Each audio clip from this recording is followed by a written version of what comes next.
దేవుని సంగమా, ప్రభు పేరిట మీ అందరికీ ప్రత్యేకమైన హృదయపూర్వక వందనాలు తెలియజేస్తున్నాను. ఒక చిన్న చరణం పాడుకొని దేవుని వాక్యంలోకి పోదాం. శోధనలు మనల చుట్టి వచ్చినా, సాతాను అంబులెన్ని తగిలినా, శోధనలు మనల చుట్టి వచ్చినా, సాతాను అంబులెన్ని తగిలినా, భయము లేదు మనకిక ప్రభువు చింతనుండగా, భయము లేదు మనకిక ప్రభువు చింతనుండగా, యేసుతోటి విగాను వెడలను, యేసుతోటి విగాను పోదమా, అడ్డుగా వచ్చు వైరి గెల్వను, యుద్ధనాదంబుతో పోదమా, యుద్ధనాదంబుతో పోదమా. Thank you. ప్రియమైన దేవుని సంగమా, పరిశుద్ధ గ్రంథంలోంచి అపోస్తుల కార్యము 2వ అధ్యాయము, అపోస్తుల కార్యములు 2వ అధ్యాయము 37వ వచనం నుంచి 42 వచనాల వరకు చదువుకుందాం. వారు ఈ మాట విని, నేను ఎక్స్ప్లెయిన్ చేసుకుంటూ చదువుతూ పోతుంటా. వారు ఈ మాట విని, వారు ఈ మాట విని, ఎవరి మాట? ఈ మాట. ఈ మాట అంటే ఎవరి మాట? పరిశుద్ధ గ్రంథంలో వ్రాయబడినటువంటి మాట. ఈ మాట విని, ఈ లోకంలో అనేకమైన మాటలు, అనేకమైనటువంటి సంగతులు ఉన్నాయి. అయితే లేఖన భాగంలో వ్రాయబడినటువంటి మాటలు ఏమి అంటే అవి పరిశుద్ధమైనవి, అవి మనుషులను మార్చేటువంటి మాటలు, అవి మనుషులను అపవిత్రతలో నుండి పవిత్రులుగా మార్చేటువంటి మాటలు, అవి మనుషుల పాపములను కడిగేటువంటి మాటలు. అవి ఏ మాటలు అంటే పరిశుద్ధమైనటువంటి మాటలు. అందుకే ఇక్కడ ఏం చెప్తుందంటే, వారు ఈ మాటలు విని హృదయములో నొచ్చుకొని, హృదయములో నొచ్చుకొని, వాక్యం అనేది హృదయములో నొచ్చుకునేదిగా ఉండాలి. నొప్పి అప్పటికి బాధాకరంగా ఉంటుంది. ఈ లోకంలో చాలా రకములైనటువంటి బోధలు ఉన్నాయి, చాలా రకములైనటువంటి మాటలు ఉన్నాయి. అయితే ఇవన్నీ బాధను కలగజేసిన, నొప్పి కలగజేసిన మేలు చేయవు. కానీ దేవుని మాట ద్వారా ఒక హృదయము, ఒక మనిషి నొప్పించబడాలి. చాలా మంది చాలా ప్రసంగాలు చేస్తుంటారు. ఏం చెప్తుంటారు అంటే, అన్ని కూడా ఆశీర్వాదకరమైనటువంటి మాటలు చెప్పండి, ప్రజలకు ఆకర్షణీయ మాటలు చెప్పండి, ప్రతిరోజు వాగ్దానాలను కూర్చిన మాటలు చెప్పండి అని చెప్తుంటారు. సేవకుడు బోధించే ప్రతి మాటలో నొప్పించే మాట ఉండాలి, హృదయములను నొప్పించేటువంటి మాట. ఈరోజు మనం నేర్చుకుంటున్న మాట ఏమంటే ఖచ్చితమైనటువంటి బోధ. ఈరోజు మనం నేర్చుకుంటున్న అంశము ఖచ్చితమైన బోధ. బోధ ద్వారా ఒక మనిషి హృదయము రగిలింప చేయాలి. అంటే రగిలింప చేయాలంటే చాలా ఆరాధన చూస్తుంటారు. మండుచున్న అగ్ని అని చెప్పి మండాలి, మండాలి, రగలాలి, రగలాలి అని చెప్తుంటారు. అది కాదు. వాక్యము ద్వారా ఒక మనిషి హృదయము తెరవబడాలి. ఇక్కడ దేవుని వాక్యము ప్రచురించబడినప్పుడు, దేవుని వాక్యము చెప్పబడినప్పుడు వారి హృదయములో నొచ్చుకొని, నొప్పి కలిగిన తర్వాత ఏమంటున్నారు వాళ్ళు? సహోదరులారా మేమేం చేయాలి అని చెప్తున్నారు. సహోదరులారా మేమేమి చేతుమని పేతురును కడమ అపోస్తులను అడగగా, ఒక మనిషికి నొప్పి కలిగితేనే వారిలో ఉండేటువంటి హృదయాంతరంగంలో ఉండే మాట బయలుపడుతుంది. చాలా మంది చికిత్స పోయినప్పుడు నొప్పిని భరించాలంటే చాలా ఇబ్బంది పడతారు. అంటే మనకుండే నొప్పి కంటే చికిత్స ద్వారా వచ్చేటువంటి నొప్పి ఎక్కువ ఉండదు. చాలా బాధతో చాలా కష్టంతో ఒక హాస్పిటల్కి ఒక డాక్టర్ దగ్గరికి పోయినామనుకోండి, చిన్న సూది వేసుకోవడానికి కూడా చాలా మంది భయపడతారు. అబ్బా సూది వేస్తే చాలా నొప్పి, నాకు నేను సూది వేసుకోను అంటారు. ఆ సూది వేయడము అప్పటికి నొప్పిగా ఉంటుంది, కానీ ఆ నొప్పి ద్వారా కలిగేటువంటి మేలు ఎట్లుంటది, చాలా బాధను తీసివేస్తుంది, చాలా మేలు కలుగజేస్తుంది. ఇంకా కొంతమంది పడితే ఏం చెప్తారంటే, సార్ టాబ్లెట్ల ద్వారా నాకు తొందర తగ్గదు, నొప్పి అయినా పర్లేదు ఇంజక్షన్ వేయండి అని చెప్తారు. నొప్పి ఏం చేస్తుందంటే మనిషికి తాత్కాలికంగా నొప్పి కలుగుతుంది, కానీ దాని ద్వారా వచ్చేటువంటి మేలు చాలా గొప్పవి. వాక్యము కూడా నొప్పిని కలగజేసేదిగా ఉండాలి, హృదయాలను ఏం చేయాలంటే కదిలించేదిగా ఉండాలి. మరి ఏమంటున్నారంటే, వాక్యం విన్న తర్వాత మేమేమి చేయాలి అని పేతురును కడమ అపోస్తులను అడగగా, పేతురు ఏమంటున్నాడంటే, మీరు మారు మనసు పొంది పాప క్షమాపణ నిమిత్తము ప్రతివాడు కూడా యేసుక్రీస్తు నామమున బాప్తిస్మము పొందుడి. మాట నొప్పిని కలగజేయాలి. నొప్పిని కలగజేసిన తర్వాత ఏమన్నారు, మేమేమి చేతుము. రెండో మాట వచ్చింది, నొప్పి కలిగినప్పుడు మేమేం చేయాలి అంటే ఆయన ఏమంటాడంటే, పాప క్షమాపణ ద్వారా ఒకడు ఏం చేయాలి, మారు మనసు పొంది మారు మనసు కలుగుతుంది. నొప్పైన మాట ఏం చేస్తుందంటే మారు మనసుని కలగజేస్తుంది. గద్దింపు మాట మనిషిని మారుస్తుంది. గద్దింపు మాట మనిషిలో ఉండే మూర్ఖత్వాన్ని తీసేస్తుంది. అందుకే ఒక గద్దింపు మాట మనిషికి మేలు చేస్తుంది. మారు మనసు పొంది పాప క్షమాపణ నిమిత్తము ప్రతివాడు కూడా యేసుక్రీస్తు నామమున బాప్తిస్మము పొందుడి, అప్పుడు మీరు పరిశుద్ధాత్మని వరమును పొందుదురు. ఈ వాగ్దానము మీకును మీ పిల్లలకును దూరస్తులందరికీ, అనగా ప్రభువైన మన దేవుడు తన యుద్ధకు పిలిచిన వారందరికీ చెందునని వారితో చెప్పెను. ఇంకనో అనేకమైన విధములైన మాటలతో సాక్ష్యమిచ్చి, మీరు మూర్ఖులకు ఈ తరమ వారికి వేరే రక్షణ పొందుడని వారికి హెచ్చరించను. హెచ్చరిక అంటే ఏంటి? Strong warning. హెచ్చరిక చేస్తున్నాడు. మీరు మూర్ఖులకు ఈ తరము వారికి వేరుగా ఉండండి, లోకానికి వేరుగా ఉండండి. ఈ విధంగా వేరుగా ఉండకపోతే మీ ఆత్మలు రక్షించబడవు అని గట్టిగా చెప్పి, మీరు బాప్తిస్మం తీసుకునండి. బాప్తిస్మం ఎందుకు తీసుకోవాలా? పాప క్షమాపణ నిమిత్తం ప్రతివాడు కూడా యేసుక్రీస్తు నామములో బాప్తిస్మం పొందాలి. మనిషికి మనసు నొప్పించినప్పుడు వాళ్ళకి ఎక్కడ వస్తారంటే మారు మనసు కలుగుతుంది. మారు మనసు ద్వారా మనిషి ఎక్కడికి రావాలా? బాప్తిస్మం దగ్గరికి రావాలి. బాప్తిస్మం తీసుకున్న తర్వాత ఏం చేయాలా? 4 ఎప్పుడు కూడా మనం తప్పిపోకూడదు. మొదటిది అపోస్తుల బోధ, రెండవది సహవాసము, రొట్టె విరుచుట, ప్రార్థన చేయుట. ఈ 4 విషయాలు మనం తప్పిపోకుండా ఉండాలి.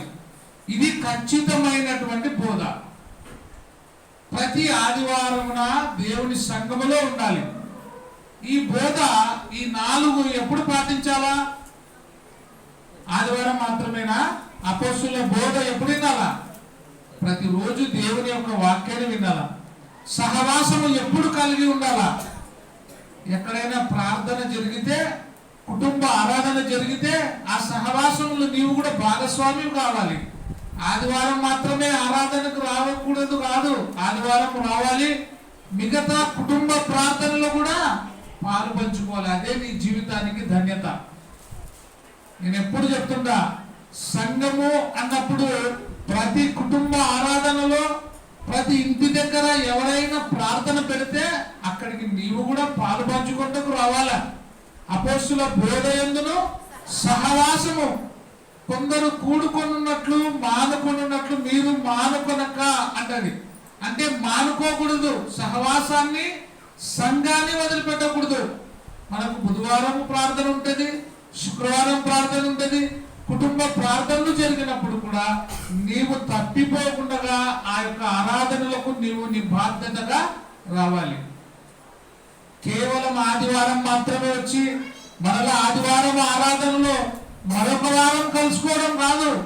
నీ జీవితంలో సహవాసాన్ని కోల్పోకూడదు. అపోస్తుల బోధ యందును సహవాసమందును రొట్టె విడవాలి. ఎప్పుడు విడవాలా? ప్రతి ఆదివారమున విడవాలి. చాలా చోట్ల వారం వారం ఇవ్వరు. దేవుడు ఏమంటాడంటే, నేను వచ్చు పర్యంతరం వరకు మీరు ఇలాగున చేయండి. ప్రతి ఆదివారమున మీరు కూడుకునండి. కూడుకున్న తర్వాత బోధన వినండి, సహవాసంలో కలిసి ఉండండి. అపోస్తుల బోధ యందును సహవాసమును రొట్టె విరుచుట యందును ప్రార్థన కూడా చేయాలి. నువ్వు ఎక్కడ కూర్చున్నా ప్రార్థనను మర్చిపోకూడదు. ప్రార్థనే మన ఆయుధము, ప్రభుని పాదములే. నేను ఎప్పుడు ఇది నమ్ముతా.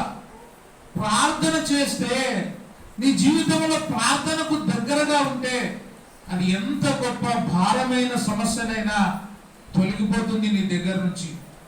ప్రార్థన చాలా అద్భుత కార్యాలను చేస్తుంది. ప్రార్థన నీ జీవితాన్ని మారుస్తుంది. ప్రార్థన నీ భవిష్యత్తుకి పుష్కలమైనటువంటి జీవాన్ని కలగజేస్తుంది. ప్రార్థన లేనటువంటి బ్రతుకు ఎండిపోయిన మొక్క వలె ఉంటుంది. అందుకే అపోస్తుల బోధ, సహవాసము, రొట్టె విరుచుట, ప్రార్థన చేయట అనేటువంటి అంశములు ఎన్నటికి కూడా మర్చిపోకూడదు. ఈ బోధ ఏం చేస్తుందంటే నొప్పి కలిగే విధంగా ఉంటుంది. అపోస్తుల బోధ అది మనుషుల బోధ కాదు, మనుషులకు ఇష్టమైన బోధ కాదు, మనుషులను పొగిడే బోధ కాదు, మనుషులను మెచ్చుకునే విధం కాదు. అందుకే తను తాను మెచ్చుకున్నవాడు యోగ్యుడు కాదు, కానీ ప్రభువు మెచ్చుకున్నవాడు యోగ్యుడు. చాలా మంది కుటుంబ ప్రార్థన పెడితే ఇంటోళ్ళు మెచ్చుకునేటట్టుగా చెప్తుంటారు. వీళ్ళు ఫలానా గొప్ప, ఫలానా ఫలానాని మనుషుల గురించి పొగుడుతుంటారు, కానీ అక్కడ దేవుని గురించిన సందేశము, దేవుని గురించిన బోధ ఉండదు. ఆ బోధ కఠినమైనటువంటి బోధగా ఉండాలి. ఖచ్చితమైన బోధ చెప్పాలి. ఒక సేవకుడు బోధించినప్పుడు నిత్య నరకం ఉందని బోధించాలి, శ్రమలు ఉందని బోధించాలి, లోకములో పాపం ఉందని చెప్పాలి. గద్దించేవాడుగా ఉండాలి. బోధకుడు ఖండించేవాడుగా, సరిదిద్దేవాడుగా, క్రమములో నడిపించేవాడుగా ఉండాలి బోధకుడు. అంతేగాని పొగడ్తలకు పోయి లేని బోధలు బోధిస్తూ గొప్ప గొప్ప ప్రసంగాలు చేస్తున్నాం అనుకుంటారు, కానీ అది కాదు బోధ. ఖచ్చితమైన బోధ కలిగిన వారుగా ఉండాలి. ఒక సభ్యుడు, సభ్యురాలు రాకపోతే ఎందుకు రాలేదు అని అడిగి వారి గురించి మనము తెలుసుకొని ప్రార్థన చేసేవారుగా ఉండాలి. అదే ఖచ్చితమైన బోధ. హెబ్రీయులకు రాసిన పత్రిక 4వ అధ్యాయము 12వ వచనం, ఎందుకనగా దేవుని వాక్యము సజీవమై బలము గలదై. దేవుని వాక్యము ఎట్లుంది? సజీవము గలదిగా ఉంది. నిరంతరము వాక్యము నిన్ను బ్రతికిస్తుంది. ఆ సజీవమైన వాక్యము నిన్ను జీవింపజేస్తుంది. ఆ వాక్యము నీకు ఎరువుగా, ఆ వాక్యము నీకు నీరుగా, ఆ వాక్యము నిన్ను నెమ్మదిగా, మెడిసిన్ గా నిన్ను బ్రతికిస్తుంది. ఆ వాక్యాన్ని మనము ధ్యానించాలి. ఆ వాక్యము నీ హృదయంలో బలపడాలి. ఆ వాక్యము ద్వారా నీ హృదయము గద్దింపబడాలి. అది బోధ, ఖచ్చితమైన బోధ. ఈ లోకంలో ఉండే బోధలన్నీ బోధలు కాదు. అన్ని ఒకటే బైబిల్, అంతా ఒకే బోధ అని ఎప్పటికీ అనుకోవద్దండి. దేవుని వాక్యము నిరంతరము ఎట్లుండాలా? గద్దించేదిగా, బుద్ధి చెప్పేదిగా, ప్రేమించేదిగా ఉండాలి, ప్రశంసించేదిగా కూడా ఉండాలి. దేవుడు ఏమన్నాడు? మంచి చేసే వారిని చూసి బలా నమ్మకమైన మంచి దాసుడా అని దేవుని వాక్యంలో పొగడబడింది. ఎప్పుడు నిరంతరము పొగడతలు, ఆశీర్వాదాలు కాదు. గద్దించే సమయంలో గద్దించాలి, ప్రేమించే సమయంలో ప్రేమించాలి. అది దేవుని యొక్క వాక్యము విలువ. అందుకే ఆ వాక్యము ఎందుకనగా దేవుని వాక్యము సజీవమై బలము గలదై రెండంచుల ఎటువంటి ఖడ్గము కంటెను వాడుగా ఉండి ప్రాణాత్మలను, కీళ్లను, మూలుగను విభజించున్నట్టుకు దూరుచు. వాక్యం ఏం చేయాలి? దూరుకొని పోవాలి. వాక్యం ఎటువంటిదంటే బండలను బద్దలు చేసేది. నీ హృదయం అనే కఠినమైన బండను వాక్యం ఏం చేయాలని? బద్దలు కొట్టుకొని పోవాలా. వాక్యము నీ హృదయం మీద కొట్టినప్పుడు నీ హృదయము తెరవబడాలి. ఆయన అదే మాట చెప్తాడు, నా కుమారుడా, నా కుమార్తె, హృదయం అనే తలుపు వద్ద నేను నిలబడి తట్టుచున్నా. ఎందుకు హృదయాన్ని తట్టుచున్నాడంటే హృదయము కఠినమైనదిగా ఉంది. హృదయము అన్నిటికంటే ఘోరమైన వ్యాధి గలదిగా ఉంది. ఆ హృదయాన్ని నేను తట్టుచూ ఉన్నా. ఆ హృదయం ఎంత కఠినమైనదైనా, ఆ హృదయం ఎంత రాతి గుండె అయినా కూడా అది వాక్యము ద్వారా ఏం చేయాలా? బద్దలు కావాలి. నీ మూర్ఖము హృదయము, నీ పనికి మాలిన హృదయము వాక్యము ద్వారా అది ఏం కావాలా? పటాపంచలు కావాలి. ఆ వాక్యం ఏం చేస్తుందంట? ప్రాణాత్మలను, కీలను, మూలుగను విభజించున్నట్టుకు దూరుచు, ఒక భాగం ఎట్లా దూసుకొని పోతుందో వాక్యం అట్లా దూసుకొని పోవాలి. 50 పిట్ట కథలు, ఆ కథలు, ఈ కథలు చెప్పేది కాదు వాక్యము. నన్ను గురించి నేను గొప్పగా చెప్పేది కాదు. I'm reverend, I'm Pope reverend, నా గురించి ఎంత తెలుసు అంత తెలుసు అని చెప్తుంటారు. అది కాదు. ఎవరిని పొగుడాలా? ప్రతి మాటలో దేవుని గురించిన విజ్ఞాపన, దేవుని గురించిన గొప్పతనాన్ని చాటి చెప్పేదిగా ఉండాలి. ఆ వాక్యం ప్రాణమును, ఆత్మలను, మూలులను విభజించున్నట్టుగా దూరుచు హృదయము యొక్క తలంపులను, ఆలోచనలను శోధించుచున్నాయి. నీ ఆలోచనలు శోధించాలి. నీ హృదయపు ఆలోచనలు, హృదయపు తలంపులు ఏముందో అవన్నీ స్కాన్ చేసేది ఇది వాక్యం. స్కానింగ్ చేస్తే ఏమవుతుంది? ఏమైనా రోగం ఉంటే డాక్టర్లు ఏం చెప్తారు? తల తిరుగుతుంది, తల బాగలేదంటే తలకి స్కానింగ్ చేయాలంటారు. కడుపు ఉబ్బరం అవుతుందంటే కడుపు ఏం చేయాలా? కడుపు స్కాన్ చేయాలంటే కడుపులో ఏం రోగం ఉందో అని. నీ హృదయాన్ని కూడా వాక్యం ఏం చేస్తుంది? శోధిస్తుంది. నీ హృదయంలో ఏముందో, నీ మనసులో ఏముందో, నీ హృదయం, నీ మైండ్ లో ఏముందో అన్ని శోధించి రిపోర్ట్ తీసుకొస్తుంది. ఆ రిపోర్ట్ చూసి డాక్టర్ ఏం చేస్తాడు? ముందు ఏం చేస్తాడంటే రిపోర్ట్ వచ్చిన తర్వాత రాబో మందులు రాస్తా అంటాడు. నీ రోగం ఏముందో ఆ రోగానికి తగిన మందు డాక్టరు ఇస్తాడు. అన్ని రోగాలకు మందు అది. ఇది వాక్యం. అన్ని రోగాలు పోగొట్టేది వాక్యమే. హృదయములో ఉండే భారమైన, హృదయంలో ఉండే రోగమైన డాక్టర్ తీసేయలేదు, కానీ వాక్యం తీసేస్తుంది. అందుకే నువ్వు ఎన్ని బాధలున్నా, ఎన్ని సమస్యలున్నా, ఏ కష్టములో నుండి కుమిలిపోతున్నా, వాక్యము నీ హృదయములో దూరితే, వాక్యము నీ హృదయములో గర్తిస్తే, ఆ మాట ద్వారా నొప్పి కలిగితే ఆ నొప్పి నీకు మేలు చేస్తుంది. అందుకోసమే చూడండి, ఆ వాక్యము హృదయముల యొక్క తలంపులను, ఆలోచనలు శోధిస్తూ ఉన్నది. తీతు రాసిన పత్రిక 1వ అధ్యాయము 9వ వచనం.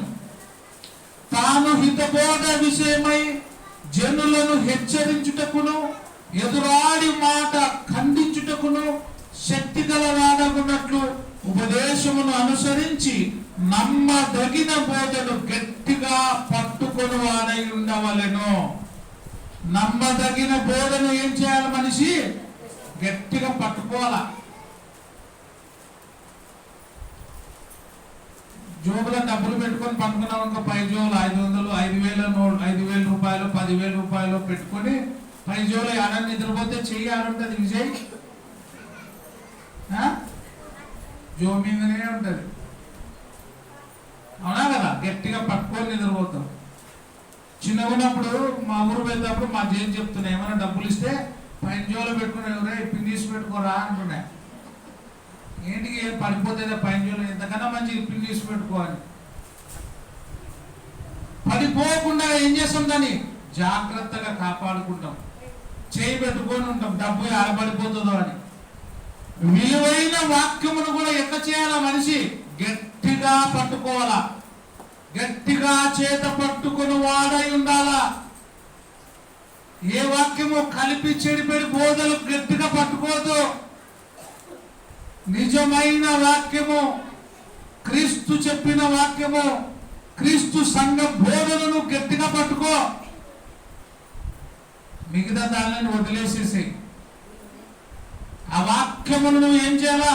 తాను హితబోధ అంటే స్వచ్ఛమైన బోధ, మంచి బోధ, నిన్ను మార్చేటువంటి బోధ, నిన్ను రక్షణలోకి నడిపించేటువంటి బోధ, క్రీస్తు చెప్పిన బోధ, నేనే మార్గము, నేనే సత్యము, నేనే జీవమై ఉన్నానని చెప్పిన బోధను విషయమై జనులను హెచ్చరించుచు, ఇదిగో నమ్మకపోతే, నువ్వు మంచి మార్గంలో నడవకపోతే నీకు అగ్నిగుండము కాల్చబడుటకు ఉంచబడింది అని చెప్పాలి. ఆ విషయంలో హెచ్చరించుటకును ఎదురాడు వారి మాటలు ఖండించుటకు శక్తి గలవారమగునట్లు ఉపదేశమును అనుసరించి నమ్మదగిన బోధను గట్టిగా పట్టుకొని వాడై ఉండాలా. గట్టిగా పట్టుకుంటే నువ్వు రక్షించబడతావు. వదిలిపెడితే తాడు పట్టుకొని పోతున్నాం అనుకుంటా, తాడు కట్టుకొని పోతున్నాం. నువ్వు లాస్ట్ వరకు పోయేటప్పుడు ఏం చేయాలా? గట్టిగా పట్టుకొని దాటాలా. చేసి పెడితే పడిపోతాం. అందుకే తాను నిలుచుచున్నానని తలంచుకున్న ప్రతివాడు పడిపోకుండా జాగ్రత్తగా చూసుకోవాలి. నువ్వు హిత బోధలో ఉన్నావు, మంచి బోధలో ఉన్నావు, నిన్ను చెడిపెట్టకై నీ పక్కవాడ, నీ ముందువాడ, లేకపోతే సైతాన్ గాడు నీలో జ్వరపడి క్రీస్తు బోధలో నుండి, ఆ గద్దించే బోధలో నుండి, నొప్పించే బోధలో నుండి నిన్ను బయటకు తీసుకొచ్చి మెప్పించే బోధలోకి తీసుకుపోతాయి. ఆ బోధలోనికి నిన్ను తీసుకుపోయి నరకానికి తీసుకొని పోతుంది. అందుకే నొప్పించే బోధన వినాలి. మెప్పించేది కాదు. మనుషుల మెప్పు కోసం బోధించకూడదు. ఈ మాట చెప్తే సంఘానికి రాగానే మేము అది చెప్పామబ్బా, గద్దించాం. ఎప్పుడు కూడా ఆశీర్వాదాలే. గద్దిస్తే ప్రార్థనకు రాగానే గద్దించని బోధకులు కూడా ఉంటారు. ప్రార్థనకి వచ్చినా రాకపోయినా. అందుకే ఇర్మియా కంటాడు, ఇర్మియా నేను చెప్పే వరకు నువ్వు ఊరుకుండు, వాళ్ళు విన్నా వినకపోయినా నేను చెప్పినప్పుడు నువ్వు నోరు తెచ్చి వాళ్ళకి చెప్పు. వాళ్ళు వింటే వాళ్ళు రక్షించబడతారు, వినకపోతే వాళ్ళకు శిక్ష. చెప్పాల్సిన బాధ్యత, గద్దించాల్సిన బాధ్యత సేవకునికి. అందుకే వినుచున్న మీకంటే బోధించే మాకే ఎక్కువ కఠినమైన శిక్ష. ఒకవేళ ఈ లోకాన్ని చూసి, ఈ లోక ఆస్తిపాస్తులు సంపాదించుకోవడానికి పై మాటలు నీకు చెప్పి ప్రార్థనకు వచ్చే వాళ్ళకి ప్రసంగించి మీ ద్వారా అనేకమైన మేలు పొందుకొని గొప్ప స్థితికి పోవచ్చు. ఒకవేళ ఈ లోకంలో ఎంత గొప్ప స్థితికి పోయినా నువ్వు ఇద్దరం ఎక్కడున్నారో చనిపోయినప్పుడు నరకములో, అగ్నిగుండములో యాతన పడవలసి వస్తుంది. గద్దించే బోధ, నిన్ను నొప్పించే బోధ చేసినప్పుడు ఇక్కడ నువ్వు పేదవాడివైనా, నేను పేదవాడైనా, చనిపోయినప్పుడు క్రీస్తులో మనం ఎవరము? ధనవంతులు. దరిద్రుడైన లాజరు చనిపోయినప్పుడు ఎక్కడున్నాడు? అబ్రహాము రొమ్మున ఆనుకొనుటకు పోబడినాడు. ఈరోజు వాక్యం వింటున్న మీరైనా, బోధ బోధిస్తున్న నేనైనా చనిపోయినప్పుడు మనం ఎక్కడుండాలా? అబ్రహాము రొమ్మున నీవు నేను ఆనుకొనుటకు పోబడాలి. అదే ఖచ్చితమైన బోధ, ఖండితమైనటువంటి బోధ. ఏ మాట చెప్తుంది చూడండి. తాను హిత బోధ విషయమై జనులను హెచ్చరించుటకు ఎదురించు వారి మాట ఖండించుటకు శక్తి గలవారమగునట్లు ఉపదేశమును అనుసరించి నమ్మదగిన బోధను గట్టిగా చేపట్టుకుని వాడై ఉండాలి. అపొస్తలుల కార్యము 15వ అధ్యాయం 24వ వచనం. కొందరు మా యొద్ద నుండి వెళ్ళి, కొంతమంది అక్కడ పుష్కలే సత్యస్వార్త ప్రకటిస్తున్నప్పుడు, ఖచ్చితమైన బోధ బోధిస్తున్నప్పుడు ఆ బోధలో వాళ్ళు ఇమ్మడలేక పక్కకు వెళ్ళిపోయినారు.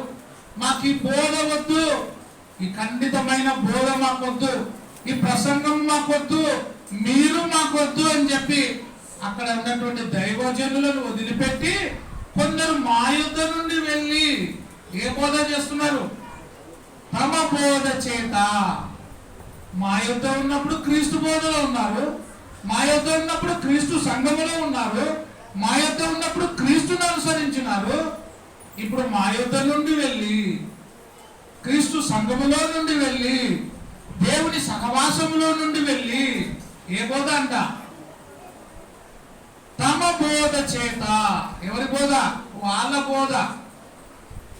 క్రీస్తు బోధ వదిలిపెట్టారు, ఇప్పుడు ఎవరి బోధ చేస్తున్నారు? తమ బోధ చేత మిమ్మును కలవరపరచి. అప్పుడు వేరుంది ఇప్పుడు వేరుంది. ఈ బోధ ఏం చేసేది కొందరిని కలవరపరుస్తుంటది. మేము ప్రకటించిన నిజమైన సువార్తను కాక వాళ్ళు మా యొద్ద నుండి వెళ్ళి వారి బోధ చేత వాళ్ళ సొంత ప్రయోగముల చేత మిమ్మల్ని మోసపరిచి మిమ్మల్ని కలవరపరిచి మీ మనస్సులను ఏం చేస్తున్నారంట? వాళ్ళు మీ మనస్సులను చెరుపుచున్నారని వింటిమి. మీ మనసులు వాళ్ళు చెరుపుకొడుతున్నారు. ఆ ప్రసంగం వద్దు, ఆ బోధ వద్దు, ఆ సంఘం వద్దు అని మీ మనసులను చెరుపుచున్నారు. జాగ్రత్త. అందుకే ఈ బోధ కాక, ఏ బోధ? ఈ వాక్యములో ఉండే బోధ కాక వేరొక బోధను, సొంత బోధను అక్కడ చెప్తున్నారు అపొస్తలుడైన పౌలు, పేతురు, వీళ్ళందరూ కూడా పరలోకము నుండి దిగివచ్చిన వేరే దూత అయినను కూడా వాక్యములో రాయబడిన బోధ కాక వేరేది ప్రకటిస్తే వాడు ఏమవుతాడు? శాపగ్రస్తుడగును. చెప్పేవాళ్ళు శాపగ్రస్తులు అయినప్పుడు వినేవాళ్ళు కూడా ఏమవుతారు? శాపగ్రస్తులే అవుతారు. అందుకని క్రీస్తు బోధను తేక, సత్య బోధను తేక, నిజమైన సువార్తను కాక వాళ్ళ బోధ చేత మిమ్మల్ని ఎవరైనా కలవరపరుస్తే వాళ్ళు ఏమవుతారు? శాపగ్రస్తులు అవుతారు అని చెప్తుంది. 2 పేతురు 3వ అధ్యాయం 17వ వచనం. ప్రియులారా, పేతురు చెప్తాడు, ప్రియులారా, నా సహోదరులారా, నా సహోదరులారా, మీకు ఈ సంగతులు ముందుగా తెలుసుకొని ఉన్నారు. మీరు ఈ సంగతులు ముందుగా తెలుసు మీకు. ఎందుకంటే మీరు దేవుని సంఘంలో ఉన్నారు, మీరు తెలుసుకొని ఉన్నారు కనుక మీరు దేనికి విరోధుల బోధ? నీతి విరోధుల తప్పు బోధ వలన, నీతి విరోధుల తప్పుడు బోధ. మేము కూడా నీతిగానే ఉన్నాం, మేము కూడా మంచిగానే చెప్తున్నాం అని చెప్పే తప్పుడు బోధల వలన తొలగింపబడి మీకు కలిగిన స్థిర మనసును విడిచి పడిపోకుండా కాచుకొని ఉండుడి. పడిపోకుండా ఏం చేయాలా? జాగ్రత్తగా కలిగి ఉండాలి. స్థిరమైన బోధ నుండి తప్పిపోకుండా జాగ్రత్త చూసుకోండి. బంగారు పడిపోకుండా ఎంత జాగ్రత్త చూసుకుంటారో స్వార్థ నుండి తప్పిపోకుండా ఏం చేయాలా? జాగ్రత్తగా చూసుకోవాలి. స్పెషల్ డేస్ ఉంటాయి కొన్ని మనకి. ఎప్పుడెప్పుడు స్పెషల్ డేస్ చెప్పండి? బంగారు మామూలుగా వేసుకుంటారు, కానీ ఎక్కువ బంగారు ఎప్పుడు వేసుకుంటారు? పురుషులైనా స్త్రీలైనా. ఏమా గట్టిగా చెప్పాలా? పెళ్లిళ్ళకు, ఇంకా ఫంక్షన్లు అంటే పెళ్లిళ్ళే, ఇంకా పెళ్లిళ్ళకి, బర్త్డేలకి, మ్యారేజ్ డేకి, పండగలకి మామూలుగా ఉండే బంగారం కంటే ఆ రోజు ఎక్కువ వేస్తారు. వేసినప్పుడు ఎట్టుంటారు ఆ రోజు? మాట చూసుకుంటారు కదా. ఉందిలే పొరపాటున ఆ చిన్న చేయండి లేనట్టు అంటే ఎంత జాగ్రత్త, ఎంత భద్రం. వాక్య విషయంలో కూడా ఎట్లుండాలంట? జాగ్రత్తగా భద్రముగా ఉండండి అని చెప్తుంది దేవుని మాట. చూడండి, మళ్ళొకసారి చదువుతున్నా. మీకు కలిగిన స్థిర మనస్సును విడిచి పడిపోకుండా కాచుకొని ఉండి. పడిపోకుండా ఏం చేయాలా? కాచుకొని ఉండాలా. గొంతులో నుంచి పడిపోకుండా ఎట్లా చూసుకుంటామో బంగారు, నీ హృదయంలో నుండి కూడా పడిపోకుండా నువ్వు జాగ్రత్తగా చూసుకోవాలా. ఆ మాట ఈ మాట ఇది చెడిపోకుండా జాగ్రత్తగా చూసుకోవాలి. ఎందుకంటే ఈ హృదయము ఎట్లుంటది? అన్ని స్వీకరిస్తుంది. నిజమైనది ఏదో దాన్ని పరిశోధన చేయాలి. అందుకే పడిపోకుండా జాగ్రత్తగా చూసుకోవాలి. జాగ్రత్త కలిగిన వారుగా ఉండాలి. హెబ్రీయులకు రాసిన పత్రిక 4వ అధ్యాయము 2వ వచనం. వారికి ప్రకటింపబడినట్లు మనకు సువార్త ప్రకటింపబడెను. వాళ్ళకు చెప్పిన విధంగానే మనకు కూడా ఏం చెప్పబడింది? సువార్త ప్రకటింపబడెను. కానీ వారు వినిన వారితో కూడా విశ్వాసము గల వారై కలిసి ఉండలేదు. వాళ్ళు కలిసి ఉండలే. ఎవరితో కలిసి ఉండలా? విశ్వాసము గల వారితో కలిసి ఉండలేదు. వింటున్నారు కానీ కలిసి జీవించడం లేదు. ఎందుకు కలిసి జీవించడం లేదు అంటే విన్న మాట వారి హృదయంలోనికి పోవడం లేదు. ఎక్కడ పోతుంది అది? ఈ చెవులో విన్న మాట ఈ చెవులో నుంచి బయటికి వెళ్ళిపోతుంది. నువ్వు విన్న మాట అది ఫలించాలంటే ఎక్కడికి పోవాలి? నీ హృదయాంతరంగంలోనికి పోవాలి. ఒక మొక్క బాగా అభివృద్ధి చెందాలంటే దాని వేళ్ళు ఎక్కడ ఉండాలా? పైన ఉండాలా, లోపల ఉండాలా? ఒక ఇల్లు స్థిరమైనదిగా బలమైనదిగా ఉండాలంటే ఆ ఇల్లు ఎక్కడ పడి ఉండాలా? దాని పునాది బండ మీదనా, ఇసుక మీదనా? బండ మీద కట్టబడిన ఇల్లు పడిపోదు. అది వాన వచ్చినా, వరద వచ్చినా, తుఫాను వచ్చినా పడిపోదు. నువ్వు క్రీస్తు అనే బండ మీద కట్టబడితే, క్రీస్తు అనే సంఘము మీద నువ్వు కట్టబడితే, నీ పునాది క్రీస్తు సంఘము మీద ఉంటే నువ్వు దేనికి కూడా పడిపోవు. వాన వచ్చినా, వరదలు వచ్చినా, పొంగు వచ్చినా, ఆఫర్లు వచ్చినా, ఆశీర్వాదాలు వచ్చినా నువ్వు పడిపోవు. చాలా మంది ఎక్కువ ఏం నమ్ముతారు అంటే వాక్యం నమ్మరు, ఈ బైబిల్లో ఉండేది నమ్మరయ్యా. ఏం నమ్ముతారు? వాగ్దానం నమ్ముతారు. దాన్ని పట్టుకొని ఉంటారు సంవత్సరం వరకు. చిన్న తోక అది ఎప్పుడు ఇస్తారు? దానికోసం పోతారు పాపం. ఎప్పుడు ప్రార్థన పోవడం కూడా ఆ రోజు పోతాడు. ఎప్పుడు? డిసెంబర్ 31వ తేదీ. హే చెప్పండి, వాగ్దానం తెచ్చుకుంటే ఒరే ఎంత పనికి మనం వాగ్దానం మిస్ అయినావా? మళ్ళీ తెచ్చుకుంటలేకపోయాని ఆ రాత్రి పోయి తెచ్చుకుంటాడు వీడు. అది ఏదో చిన్నది వచ్చింది వాక్యం, దాన్ని పట్టుకొని ఎంతవరకు ఉంటాడు? సంవత్సరం వరకు అదే చూస్తుంటాడు. ఇన్ని మాటలు దీంట్లో ఉంటే దీన్ని వదిలిపెట్టి యాదాన్ని పట్టుకుని ఉంటారు. నన్ను కూడా చాలా మంది అడిగింది, మీ చర్చిలో వాగ్దానాలు ఇయ్యరా? ఎవడిచ్చినాడే వాగ్దానం అంటే ఆ చర్చిలో ఇచ్చినారు, ఈ చర్చిలు ఎవరైనా అవి మనుషులు రాసి ఇచ్చేది రా బాబు. ఇది వాక్యం ఉంది, ఇది చదువు. దీన్ని ధ్యానించువాడు నిరంతరము ఫలిస్తాడు. ఏది ధ్యానించాలా? వాక్యము ధ్యానించు, వాగ్దానాలు కాదు.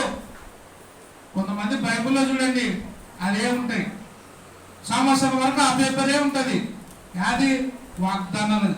పడిపోతే కూడా పొరపాటున తీసుకొని దాన్ని మొక్కుతాడు, ఎందుకంటే వాగ్దానం పేపర్ కాబట్టి.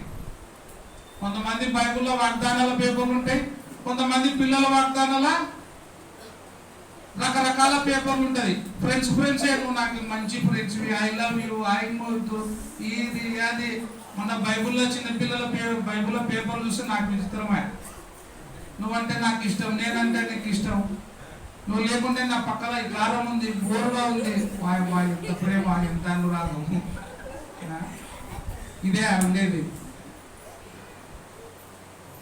చిత్రమైన నేను ఆ మాటలు చూస్తుంటే అది మళ్ళీ తెలుగులో లేదు, ఇంగ్లీష్లో రాసినారు. నువ్వు నా పక్కన ఉంటే ఇంగ్లీష్లో, నువ్వు నా పక్కన ఉంటే తెలుగు మాటనే ఇంగ్లీష్లో. దీన్ని నమ్ముతున్నాం, దీన్ని ప్రేమిస్తున్నాం. వాగ్దానాలను ప్రేమించినట్టు దేవుని ప్రేమించు. ఎక్కడుండాలా? నీ హృదయం అనే పలక మీద వాక్యాన్ని రాసుకోవాలా. కొంతమంది పనులు మేము పుణ్యక్షేత్రాలు పోయించినాము, లేకుంటే మేము మోక్షానికి పోతాము అని రామకోటి రాస్తుంటారు. రామకోటి నువ్వు చచ్చిపోయేంత వరకు రాసినా పోవు. ఇట్లాంటి వాగ్దానం నువ్వు చచ్చిపోయేంత వరకు తీసుకున్నావు వాగ్దానాలు, యాడికి పోవు? పరలోకానికి పోవు. మరణము వరకు నేనైనా నువ్వైనా ఎట్లుండాలా? మరణం వరకు నమ్మకంగా ఉండము, నేను నీకు జీవ కిరీటం ఇస్తాను. అప్పుడప్పుడు తల్లిదండ్రులు పిల్లల నోట్సులు చెక్ చేయండి, బ్యాగులు చెక్ చేయండి. లేకపోతే అంతే ఉటాలి స్పీడ్ వైట్. అప్పుడప్పుడు సంచులు కూడా సరదాల తల్లిదండ్రులు. బీరోలు బాగా సర్దుకుంటారు కదా మీరు, చీరలు అన్ని నెలకి చీరలు, ఆ చీర కిందికి ఆ చీర పైకి. మీరు చీరలు సర్దుకున్నట్టనే బీరోల పిల్లల బుక్కులు కూడా ఏం చేయాలా? సరదాల బుక్కులు తిప్పాలా, ఏముండవో చూడాలా. పిల్లలు లోపల గిడ పెట్టుకొని చదువుకుంటుంటే పొద్దు నుంచి రాత్రి వరకు ఏం చేస్తుంది? మీ పాప చదువుకుంటుంది, పిల్లగారు చదువుకుంటుంది, కానీ ఏం చూస్తుంటారు లోపల? బుక్కు పక్క పెట్టేది, సెల్లు ఉంటుంది. భయంకరమైన స్థితిలోకి వెళ్ళిపోతున్నారు. జాగ్రత్త. ఈ మాటలు ఏ మాటలు అంటే ఖచ్చితమైన బోధ, ఖచ్చితమైనటువంటి మాటలు. అందుకే ఇవి కాదు మనం నమ్మాల్సింది. లోకములో కల్పించిన మాటలు, లోకములో కల్పించిన పద్ధతులు నిన్ను ఏ రోజు కూడా పరలోకానికి తీసుకొని పోవు. ఏది పరలోకానికి తీసుకుపోతుంది అంటే దేవుని మాట నిన్ను పరలోకానికి తీసుకొని పోతుంది. వారికి ప్రకటింపబడినట్లు మనకు సువార్త ప్రకటింపబడెను, కానీ వారు వినిన వారితో విశ్వాసము గల వారై కలిసి ఉండలేదు. కనుక విన్న వాక్యము వారికి ఏమైంది? నిష్ప్రయోజనము ఆయను. విన్న వాక్యం ఏమైంది? వాళ్ళకి ప్రయోజనం లేదు, నిష్ప్రయోజనమైపోయింది. ఎందుకంటే వాళ్ళు విశ్వాసులతో సహవాసం చేయలేదు. వాళ్ళు కలిసి ఉన్నారు కానీ వారి మనసు ఇక్కడ లేదు. అందుకే చెప్పబడిన వాక్యం ఏమైంది? ప్రయోగము లేదు. అది ఏమైపోయింది? నిష్ప్రయోజనమైపోయింది. అయ్యో అంటున్నాడు దేవుడు. అందుకే అయ్యో, నేను సువార్త ప్రకటించబడిన తర్వాత ఇది ఫలించకపోతే ఎంత బాధ కలుగుతుంది. అందుకే అది నిష్ప్రయోజనమైనదిగా ఉండకూడదు. ఆ మొక్క నాటబడిన తర్వాత అది ఏం చేయాలి? ఫలించేదిగా ఉండాల. ప్రభు అయిన యేసుక్రీస్తు కూడా వచ్చి చూసినప్పుడు ఆ చెట్టుకు ఏం లేవు, పండ్లు లేవు, అన్ని ఆకులే. దాన్ని చూసి దేవుడు బాధపడిపోయినాడు. ఇంతగా నేను దీనికి చేసినా కూడా ఇది ఫలాలు ఇవ్వడం లేదు అని బాధపడినాడు ఆయన. ఈరోజు నువ్వు కూడా నిష్ప్రయోజమైన వాడుగా, నిష్ప్రయోజమైన స్త్రీగా, పురుషునిగా నువ్వు ఉంటే నీ జీవితము ప్రయోజనకరంగా ఉండదు. ఆశీర్వదించబడాలంటే దేవుని వాక్యము ధ్యానించాలి. అందుకే వారు కలిసి ఉండలేదు కనుక విన్న వాక్యము వారికి నిష్ప్రయోజనముగా ఆయను. ఏమైంది? నిష్ప్రయోజనమైంది. మనం కూడా ప్రయోజనమైన వారుగా ఉండాలా, నిష్ప్రయోజనం కావాలా? నిష్ప్రయోజనమైన వారుగా ఉండకూడదు, ప్రయోజకులుగా ఉండాలి. 1 తిమోతి 4:1 అయితే కడవరి దినములలో కొందరు అబద్ధికుల వేషధారణ వలన మోసపరచు ఆత్మల యందును దయ్యముల బోధ యందును లక్ష్యము పెట్టిరి. దయ్యముల బోధ యందు వారు ఏం చేసినారు? దాని మీద మక్కువ చూపెడుతున్నారు. ఏ బోధ అది? దయ్యాల బోధ. సపరేట్ గా దయ్యాల పుడకలు కూడా పెడుతున్నారు. మీరు చూస్తున్నారు కదా, చాలా మంది. మంగళవారం హైదరాబాద్కు రండి, మీ దయ్యాలన్నీ కూడా పోతాయి. శుక్రవారం రండి, మీకు స్వస్థత కలుగుతుంది. గురువారం రండి, మీకు రోగాలు పోతున్నాయి. ఇట్లా సపరేట్ రోగాల ప్రార్థన, దయ్యాల ప్రార్థన, మంత్రాల ప్రార్థన, ఇంకా తాయతుల ప్రార్థన. ఇప్పుడు కొత్తగా వచ్చింది. నేను మొన్ననేమో చూసి యూట్యూబ్లో అది పోతే వాక్యం ఒక వచనం బైబుల్ వేసి ఇచ్చి నీళ్లు అద్ది ఈ తాగితే నీ రోగం పోతుంది అని చెప్తుంది ఒక ఆమె. బైబుల్లో వాక్యం చించి ఏం చేస్తున్నారు? నీళ్లు అద్ది అది నువ్వు తాగితే నీకేమవుతుంది? నీ రోగం పోతుంది. మందుల ద్వారా పోయిన రోగం దీని ద్వారా పోతుందా? కొత్త కొత్త బోధలు, కొత్త కొత్త రకాలు వస్తున్నాయి. జాగ్రత్త, నువ్వు మెలకుగా ఉండు. ప్రతి బోధను నువ్వు ఇది ఖచ్చితమైన బోధాన్ని నమ్మొద్దు. ఖండితమైన బోధ హృదయమును ఏం చేస్తుంది? అది నొప్పింపజేస్తుంది. నొప్పి కలగాల బోధ చేస్తే. నేను అల్లంపూర్ పోయేటప్పుడు ఒక ఆయన అంటుండే, భార్య భర్తల గురించి చెప్తే, ఇవాళ నాకే చెప్పిన, నాకు సున్నం పోసినట్టుంది నా మీద అంటుండే. నీ గురించి కాదులే అంటే ఎవరో చెప్పినట్టు నువ్వు నా గురించి ఇలా నాకు తెలియదు. ఇవాళనే నా భార్యను కొట్టినా. నేను భార్యను కొడుతున్న సేవకుడా, కుమారుడా అంటే నాకు వినబడింది ఇంటికాడ. మీ భార్య కూడా వాళ్ళు రాలే కదా అంటే ఎవరో చెప్పినారు, నేను ఏం చెప్తున్నా. ప్రతిసారి ఆయనకే అవుతున్నానేమో, అన్ని లక్షణాలు ఆయననే ఉన్నట్టున్నాయి. తగలాల వాక్యము. వాక్యము నీ హృదయంలో ఫలించాలంటే నీకు దెబ్బ తగలాలా, అప్పుడే నువ్వు మారుతావు. ఒక రాయి శిల్పంగా మారాలంటే దానికి ఏ దెబ్బలు కావాలా? నులి దెబ్బలు తగలాల, సుత్తి దెబ్బలు తగలాల, అప్పుడే ఆ రాయి శిల్పం అవుతుంది. ఆ దెబ్బ తగలకుంటే రాయి రాయిలాగానే ఉంటది. రాయిగా ఉన్నప్పుడు అది ఎక్కడుంటది? బయట ఉంటది. అది శిల్పంగా మారినప్పుడు ఆ కొట్టినోడు, ఆ ఉల్లి దెబ్బలు కొట్టినోడు కూడా ఆ రాయిని మొక్కుతాడు. అంటే నువ్వు అంత బాగా అవుతావు.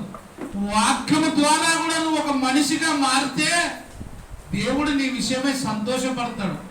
నువ్వు ఒక రాయివి శిల్పంగా మారాలా, ఆ వాక్యం అనే దెబ్బలు నీకు తగలాలా, అప్పుడే నువ్వు ఒక శిల్పంగా మారుతావు. లేకపోతే నువ్వు మనిషిగా మారవు. వాక్యము బండలను బద్దలు చేయే సుత్తే వలె ఉంది. అందుకే బద్దలు చేసేదిగా ఉండాలి. అయితే కడవరి దినములలో కొందరు అబద్ధికుల వేషధారణ వలన మోసపరచు ఆత్మల యందును దయ్యముల బోధ యందును లక్ష్యముంచి విశ్వాస భ్రష్టులగుదురని ఆత్మ తేటగా చెప్పుచున్నది. తేటగా అంటే క్లియర్ గా చెబుతుంది. వీళ్ళు ఏమవుతారు? విశ్వాసములో భ్రష్టులు. దేంట్లో భ్రష్టులు? విశ్వాసములో భ్రష్టులు. ఎందుకు విశ్వాస భ్రష్టులు అయినారంటే వారు విశ్వాసులతో జోడుగా ఉండలేదు, క్రీస్తు వాక్యములో ఉండలేదు, క్రీస్తు బోధలో ఉండలేదు. వాక్యాన్ని తృణీకరించినారు, బోధను తృణీకరించినారు. కాబట్టి వారు ఏమైనారు? విశ్వాస భ్రష్టులు.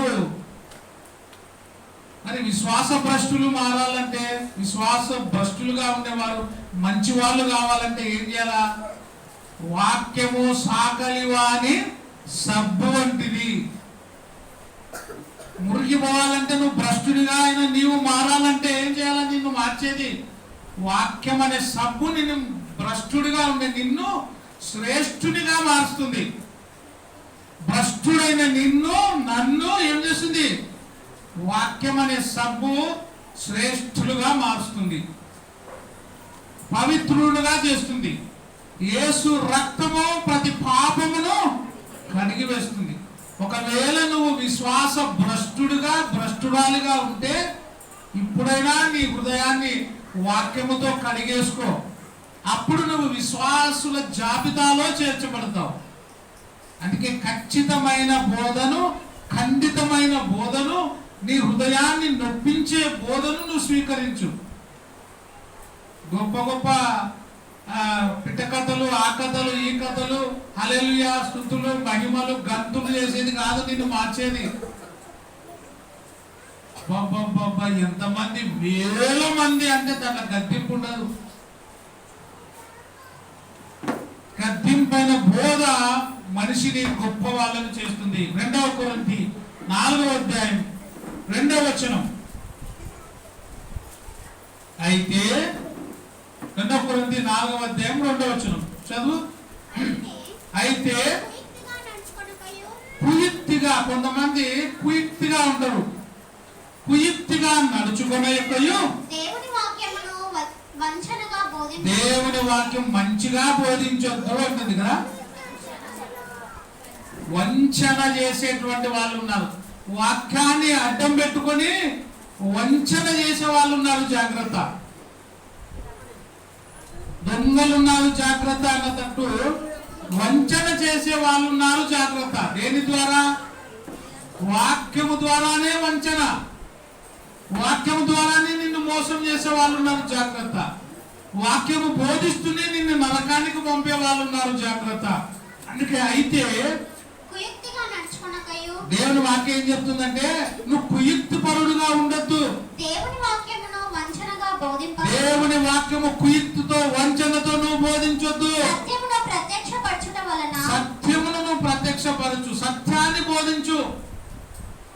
సత్యము ఎవరు?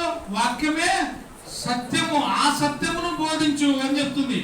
సత్యమును ప్రత్యక్షపరచుట వలన, సత్యమును ప్రత్యక్షపరచుట వలన ప్రతి మనుషుని మనస్సాక్షి ఎదుట, ప్రతి మనుషుని మనస్సాక్షి ఎదుట మమ్మను మేమే దేవుని సముఖమందు మెప్పించుకొనుచు, మమ్మను మేమే దేవుని సముఖమునందు మెప్పించుకొనుచు అవమానకరమైన రహస్య కార్యములను విసర్జించి ఉన్నాము. అవమానకరమైన రహస్య కార్యములను విసర్జించాలి. ఎట్లా విసర్జిస్తారు?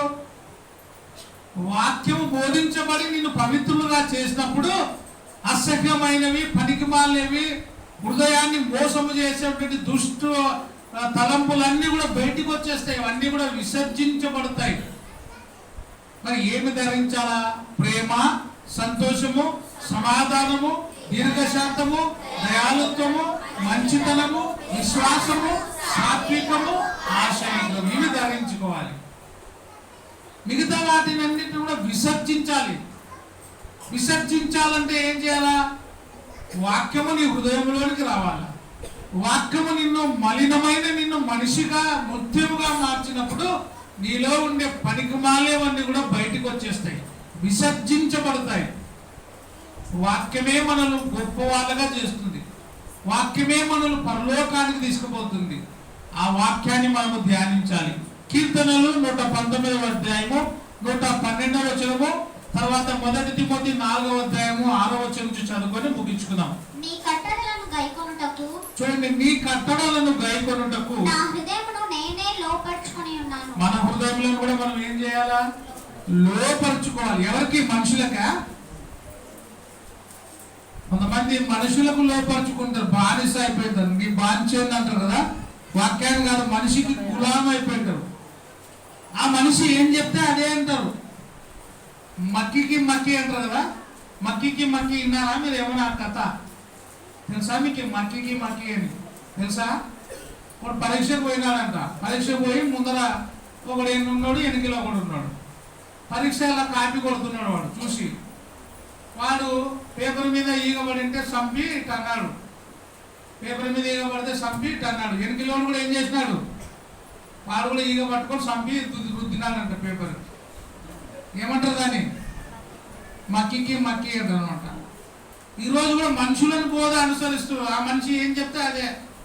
కొంతమంది బయట మాట్లాడేది వేరే మాట్లాడుతుంటారు, వాక్యం చెప్తప్పుడు వేరే చెప్తుంటారు. దేవుడు అనమాట, దేవుడు ఏంటే ఏంటే దేవుడు అంటే అని ఈయన మాట్లాడేటప్పుడు అన్నాడు. అది కాపీ కొడుతుంటారు అనమాట. ఆ భాష ఆమె భాష, ఆయన భాష ఈయన మాట్లాడుతుంటారు. ఆమెలాగానే మనం అప్పుడప్పుడుగా ఆమెలాగా చేయాలి, శ్రీదేవిలాగా చేయాలి, చిరంజీవిలాగా చేయాలనంటే వీళ్ళు కూడా ఆయనలాగా చేయాలి, ఆమెలాగా చేయాలి. ఎందుకంటే వాళ్ళు ఎవరు? ఆయన ఎవరో తెలుసా? ఆమె ఎవరు? ప్రపంచ గొప్ప లీడర్. ఎవరయ్యా ప్రపంచ గొప్ప లీడరు? ప్రభు అయిన యేసుక్రీస్తే. లోకాన్ని జయించినది ఎవరు? యేసు ప్రభువే. ఆయన మన బాస్. మీ ఇంట్లో బిగ్ బాస్ వస్తుంది రోజు. ఆ బాస్ కాదు, బిగ్ బాస్. ఎవరు? ప్రతి ఇంట్లో రోజు మోగుతుంది ఆ బాసు. ఇంకా ఒక వారం రోజులు మోగుతుంది. అది 3 నెలలు 100 రోజుల్లో మోగుతుంది ఆ బిగ్ బాస్, మళ్ళీ బంద్ అవుతుంది. కానీ ఈ బిగ్ బాస్ ఎప్పటి నుంచి ఉన్నాడు? ప్రపంచ నిర్మాణం చేసినది ఆయనే. ప్రపంచములు ఏర్పాటైనది ఆయన ద్వారానే. మనుషులమైన మనము నిర్మించబడినది ఆయన ద్వారానే. ఈరోజు గాలి పిలుస్తున్నాము, బ్రతుకుతున్నాము, మాట్లాడుతున్నాము, చెల్లిస్తున్నామంటే ఆ బిగ్ బాస్ చేసినదే. ఆయనకు లోపడాల, మనుషులకు కాదు. మనుషులకు నువ్వు నీ బాధ్యత అనకూడదు. ఎవరికి? దేవునికి లోపడాలి. ఆయన వాక్యమును వినాలి, ఆయనను అనుసరించాలి. మనుషులకు కాదు, మనుషుల డైలాగులు కాదు, దేవుని మాట వినాలి. అందుకోసం ఏం చెప్తుంది చూడండి, మనుషుల నీ కట్టడలను గైకొనుటకు నా హృదయమును నేను లోపరుచుకున్నా. నేను లోపరుచుకున్నా. ఏ దానికోసము? దేవుని కట్టడలు, దేవుని మాట వినుటకు నా హృదయము నేను లోపరుచుకున్నాను. ఇది తుది వరకు నిలుచు నిత్య నిర్ణయము. ఇది తుది వరకు నిలుచు నిత్య నిర్ణయం. ఇది నా నిర్ణయం అంటున్నాడు. నీవు కూడా తుది వరకు ఒక నిర్ణయాన్ని తీసుకోవాలా. నేను నిజమైన బోధలో ఉండాలా, క్రీస్తు నడిపే నావలో నేను ఉండాలా అని నిర్ణయించుకోవాలి. చివరిగా ఒక మాట చదువుకుందాం. మనుషులైన వాళ్ళు ఎట్లా ఉండాలా? 1 తిమోతి 4వ అధ్యాయం 6వ వచనం నుంచి.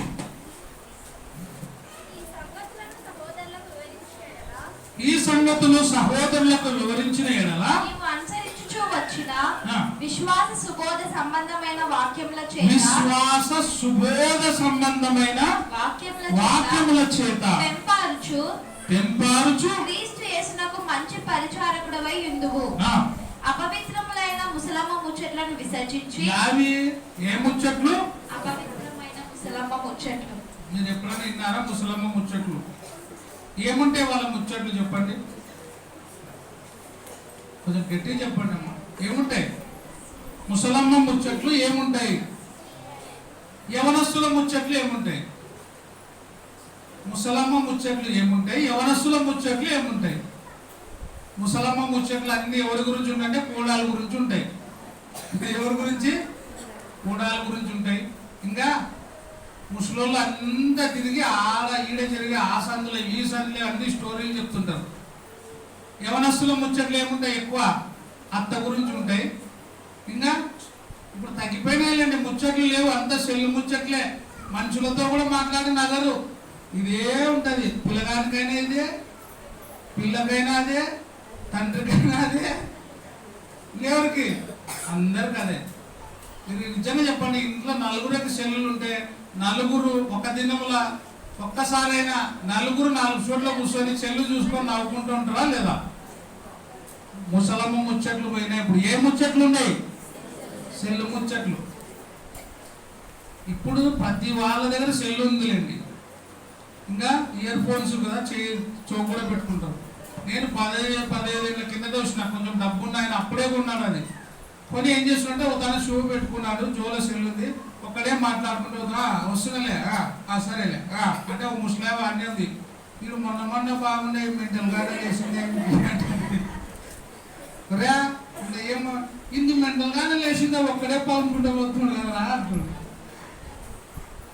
అంటే ఆమెకు తెలియదు పాపం, ఈ సెల్లు పెట్టుకున్నాడు దానిలో ఎంత పడుతుంది, ఈ షో నుంచి ఇంటున్నాడని తెలియదు, ఒక షోలో పెట్టుకొని మాట్లాడుతున్నాడు. ఈ రోజు కూడా ప్రతి ఒక్కరు ఏం చేస్తున్నారు? హలో, అది ఈయనే ఉంటుంది, మంది నడుపుతున్నారు, మాట్లాడుతున్నారు, రహస్యంగా ఉంటాయి. కానీ దేవుడు ఏమంటాడంటే ముసలమ్మ ముచ్చట్లను విసర్జించి. ఈ ముచ్చట్ల కంటే దేవుని వాక్యం ముచ్చటించినారు ఎప్పుడైనా? ప్రార్థనకు రాని వాళ్ళు ఎవరైనా నిజంగా ఈ వారం ఎవరైనా ప్రార్థనకు రాలే, ఈ రోజు ఆదివారం ఏమి చర్చిలో వాక్యం చెప్పినారని ఎప్పుడైనా అడిగినారా? ఈ ముచ్చట్లు ఎప్పుడైనా చేసినారా మీరు? నాటకాలు అయితే బాగుంటుంది కదా. ఈరోజు ఈ వారం ఎవరు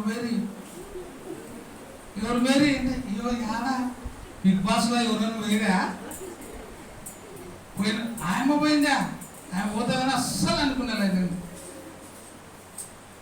ఇంకా ఏం ప్రేమ, నాటకాలు చూసి ఏడుతుంటారు చాలా మంది. అట్లే ఆమె కొట్లాడుతూ ఏడ్చుతుంటారు ఎక్కిలో బట్టి. ఇంట్లో ఏమైనా అయితే ఏడ్చారు కానీ నాటకాలు చూసి ఏడుతుంటారు. పల్లెటూరులో అయితే పాపం ఇప్పుడు ఎక్కువ టీవీలు అయిపోయినాయి. వాక్యం చెప్పుకునే తోళ్ళంట. అప్పుడు ఈరోజు సారు ఏం చెప్పినాడు వాక్యం, షేన్ కాడ కోసే కాడ మాట్లాడుకునే తోళ్ళు, పాటలు కూడా పాడతారు కోతలు కోసేటప్పుడు. కానీ మన దాంట్లో లేవు. నిజంగా చెప్పండి, ఎప్పుడైనా అడిగినారా? ఒక ఆదివారం మీరు రాలే, ఆ రోజు ఎవరైనా కలిసినారు, ఏం వాక్యం చెప్పినారని అడిగినారా? మీరు అని కొంచెం అడగాలంటే చెప్పేదామో కూడా రావాలా కదా అని. ఏమబ్బా పోయినాను కానీ ఏం వాక్యం చెప్పినాడు. ఏం వాక్యం చెప్పినాడు. ఇదైతే ఏం వాక్యం చెప్పినాడు అంటే అది ఏం జరిగిందో చెప్తావా లేదా నువ్వు? అది మాత్రం అన్ని చెప్తావు. ఇదేం చెప్పలేవు. ఒక్క మాట నువ్వు వాక్యం చెప్పినా నీ జీవితం ధన్యమే. ఈరోజు ఈ మాట చెప్పినారు చర్చిలో వాక్యం అంటే ఆ మాట చెప్పినందుకు నువ్వు ధన్యుడివే. ఆ మాటలు రావు కానీ ఇవి బాగా వస్తాయి మనకి.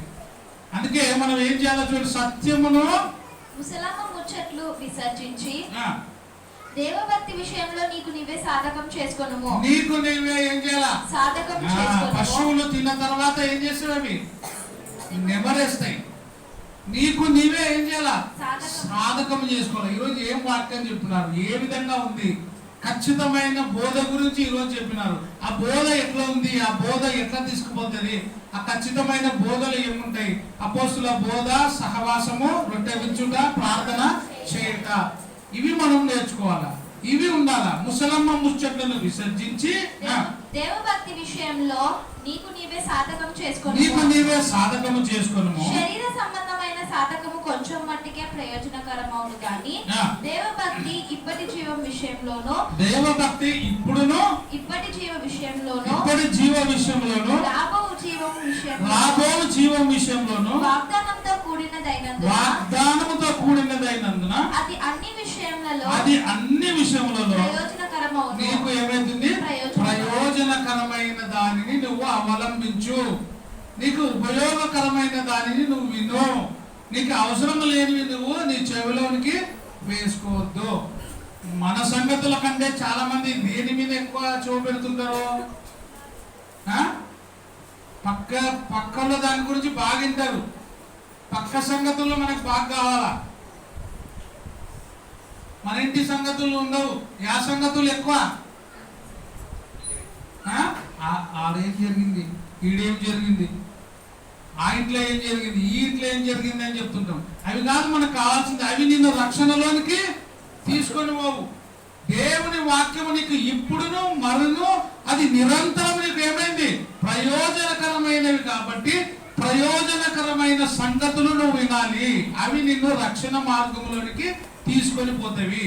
ప్రయోజనకరమైన మాటలు, ప్రయోజనకరమైన సంగతులు ఏవి అంటే దేవుని వాక్యము ప్రయోజనకరమైనది, దేవుని వాక్యము విలువైనది, దేవుని వాక్యము ఇవి పాల వంటిది, జుంటు తేనె కంటేను మధురమైనది. కాబట్టి ఈ మాటల మీద ధ్యానం ఉంచి దీని ప్రకారంగా నడుచుకుంటే ఈరోజు భవిష్యత్తు కాలంలో నీకు ప్రయోజనకరమైనది, నేను పరలోకానికి తీసుకుపోయే మార్గం ఇదే. కాబట్టి ఆయన చెప్పిన విధంగా నేనే మార్గము, నేనే సత్యము, నేనే జీవమై ఉన్నానని చెప్పినాడు. కాబట్టి జీవమై ఉన్న వాక్యాన్ని అనుసరించి, ఖచ్చితమైన బోధను అనుసరించి మరణం వరకు నమ్మకంగా బ్రతికి దేవుడిచ్చే ఆశీర్వాదాలు పొందుకుందాం. అందరికీ వందనాలు ప్రభు పేరిట.